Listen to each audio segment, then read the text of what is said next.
Bienvenidos a su programa Respuestas del Maestro, donde el más grande objetivo del maestro José Briceño es bendecir a sus oyentes al darle respuestas a sus interrogantes con la iluminación revelada en las Sagradas Escrituras. Prepárense para obtener respuestas a sus preguntas en su programa Respuestas del Maestro. Bendiciones, bendiciones, bendiciones. Me hicieron una pregunta por el programa Respuestas del Maestro. Maestro, motivos, razones para vivir en fe. Por lo menos presénteme una. La Biblia, ¿verdad? Bueno, mira, hay muchas. Entre ellas, la primera que consigo en los estudios que hice en relación a la fe, que es un llamado de Dios. La Escritura dice: cuando el Hijo del Hombre venga a la tierra, está hablando de su segunda venida, ¿no? del establecimiento del reino, ya cuando la iglesia ya ha sido arrebatada, que venga con la iglesia, dice: y hallará el Hijo de Dios fe en la tierra.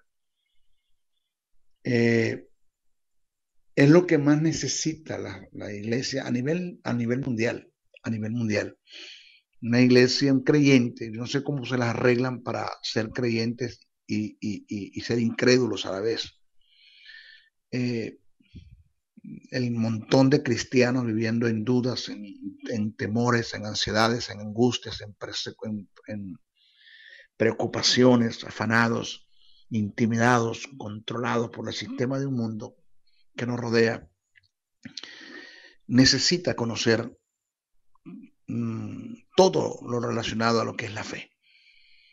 Una de las cosas o de los peores enemigos que tiene el creyente para alcanzar el éxito, y de los tropiezos que tiene Dios para lograr su éxito o desarrollar su propósito en la vida del creyente, es la falta de conocimiento. Un creyente que no tenga un conocimiento preciso y conciso de todo lo que tenga que ver con el sistema de la fe, ¿cómo puede caminar en fe? Primero, conseguí que es un llamado de Dios. El primer llamado que Dios nos hace es el llamado a la salvación. El segundo es el llamado a la santidad. Y el tercero, entre otros, es el llamado a vivir en fe. Quien no atienda de atender y entienda de entender estos dos llamados, no califica para otro tipo de llamado. O sea, después del llamado a la salvación, tienes el llamado a la santidad y el llamado a la fe. Caminar en fe y vivir en santidad, entendiendo lo que es santidad genuina, son dos factores determinantes para que Dios pueda desarrollar en nosotros las grandes cosas que Dios quiere hacer. Que haya presencia, que haya una manifestación de su gloria en cada uno de nosotros. La fe es un principio de la santidad y la santidad es un principio de la fe, son recíprocos. En la carta a los Hebreos está registrado el vivir en fe como un llamado en forma imperativa y continua, no impositiva, en forma imperativa y continua, porque Dios no impone nada. Dios solamente te expone, tú ves si lo tomas o lo dejas. Pero cuando tú lees Hebreos 12:1, vas a conseguir que la fe es un llamado, es una carrera que Dios nos hace en forma imperativa y continua. Esto es algo que no puedes nunca, jamás abandonar. Siempre debes caminar en fe. No es que voy a tomar mano de la fe, que ya no sería fe, sería un positivismo, sería entrar en el poder trascendental, cibernética, yoga, ciencia cristiana, basura dentro de la iglesia. Cuando tenemos momentos difíciles, entonces cuando acudimos a vivir en fe. Y creemos que esto no va a funcionar así porque a veces pensamos que Dios es como el genio de la lámpara maravillosa, donde la frotamos y sale Dios a resolver los problemas, y no es así. Cuando los problemas vengan, las circunstancias vengan, las adversidades vengan, pues ellas vengan y nos consigan en fe. Y cuando vengan, pues nosotros confrontamos.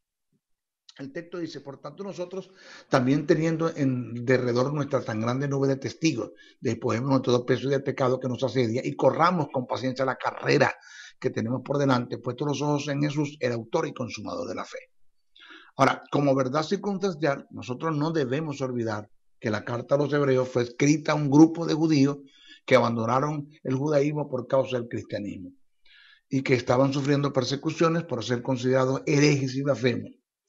Se corría el riesgo de que los judíos convertidos al cristianismo vieran dicha persecución como procedencia de Dios en castigo por el abandono de sus creencias y prácticas judías. Quien les escribe la carta les insta a no abandonar la carrera que comenzaron, poniendo su mirada en aquel que fue vituperado, flagelado, condenado y asesinado por su propio pueblo, es decir, los judíos, por causa de sus creencias que estaban en contra de las tradiciones judías.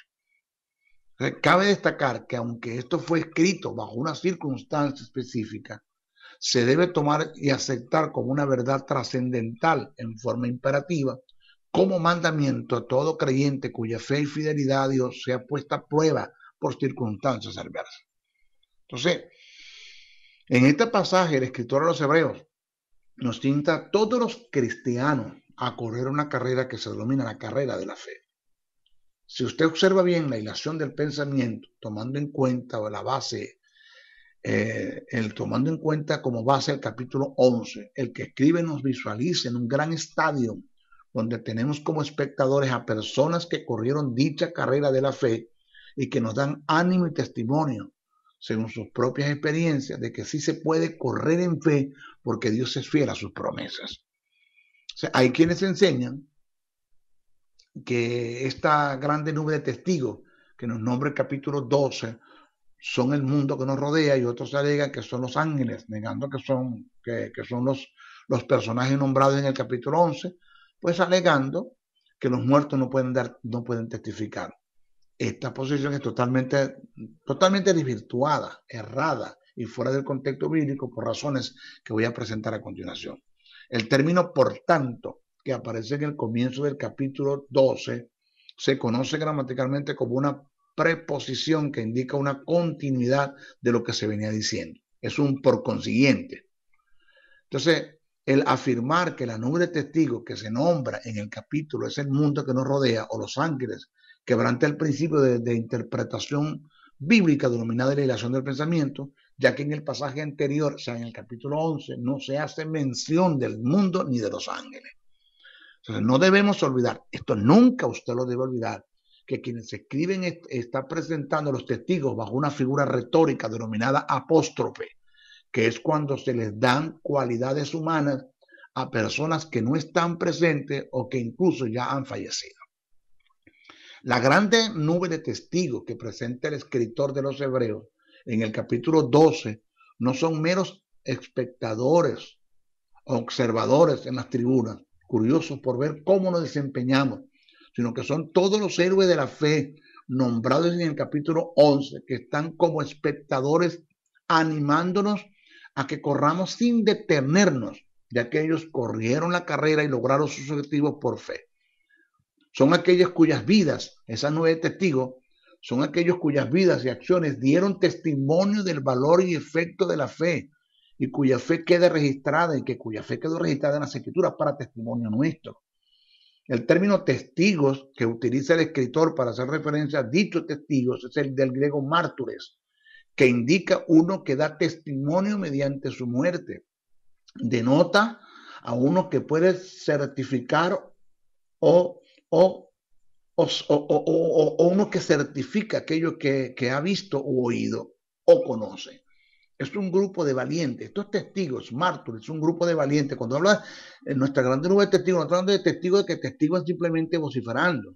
No, es un grupo de valientes que estuvieron dispuestos a entregar la vida para dar testimonio de su fe en los principios del reino eterno. Ahora, cabe destacar que el pasaje dice que conforme a la fe murieron todos estos sin haber recibido lo prometido, sino mirándolos de lejos y creyéndolo y saludándolo y confesando que eran extranjeros y peregrinos sobre la tierra.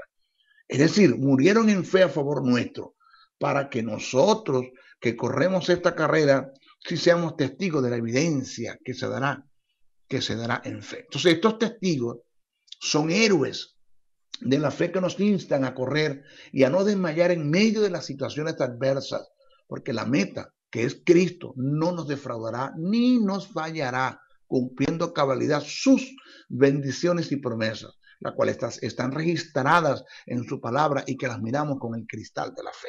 Observe usted que la meta es Cristo, pero los testigos de que nombra Hebreos 11 son todos aquellos personajes que fueron patriarcas, que fueron reyes, que fueron sacerdotes, que fueron profetas y que colocaron su mirada en el invisible, dice la palabra. Dice que miraron lo invisible, no dice lo invisible, dice al invisible. No dice lo invisible, dice pusieron su mirada al invisible, hablando de Dios. ¿Ya? Dice la cual es Cristo. Ellos colocaron su mirada en Cristo. Entonces ellos, sabiendo que Cristo es la mente, que va a cumplir su promesa, están como espectadores aplaudiéndonos y dándonos y diciéndonos a nosotros, mira, nosotros damos testimonio que sí, que Dios cumpla sus promesas. Corran, no desmayen, manténganse en fe. Entonces debemos tener en claro que correr la carrera de la fe no es una opción, sino que es nuestra única opción. Vivir en fe es absoluto para poder ver la gloria y la presencia de Dios manifestada en nuestra vida. Jesús le dijo a Marta, si crees verás mi gloria. Eso está en Juan 11:40, pero si crees verás mi gloria, habrá presencia, pero un pueblo que esté intimidado, manipulado, controlado, lleno de temores, dudas, ansiedades, jamás puede Dios manifestar su gloria y su presencia se puede dar en medio de ellos. En la carta a los Hebreos se describe este principio. El texto dice, pero sin fe es imposible agradar a Dios, porque es necesario que el que se acerque a Dios crea que le hay y que es galardonador de los que le buscan en fe. Entonces, vivir una vida en temores, dudas y ansiedades es como vivir en las pasiones de la carne. Pablo dice que los que viven conforme a la carne no pueden agradar a Dios, Romanos 8:8, y el escritor de los Hebreos dice que sin fe es imposible agradar a Dios, Hebreos 11:6. Tanto el carnal como el incrédulo tienen un denominador común, que ninguno de los dos pueden agradar a Dios. Es tan letal y nocivo para la vida espiritual vivir en las pasiones pecaminosas como el vivir en sin fe y dejarse arrastrar por los temores, dudas y las ansiedades. Estar en el desagrado de Dios es caminar. Estar en el desagrado de Dios es caminar en desgracia. Es estar fuera del favor de Dios. Es vivir de migajas. Es caminar en las misericordias de Dios. Nosotros como hijos de Dios fuimos llamados a caminar y a gozar de la abundancia de Dios. Y eso solo es posible y se obtiene es a través de la fe. De modo que debemos caminar en fe. Aquí tiene una buena razón, entre otras, hay muchas razones para caminar en fe, pero esta es una de las buenas. Comparte, por favor, esto. Te bendice el maestro José Briceño. Bendiciones, bendiciones, bendiciones.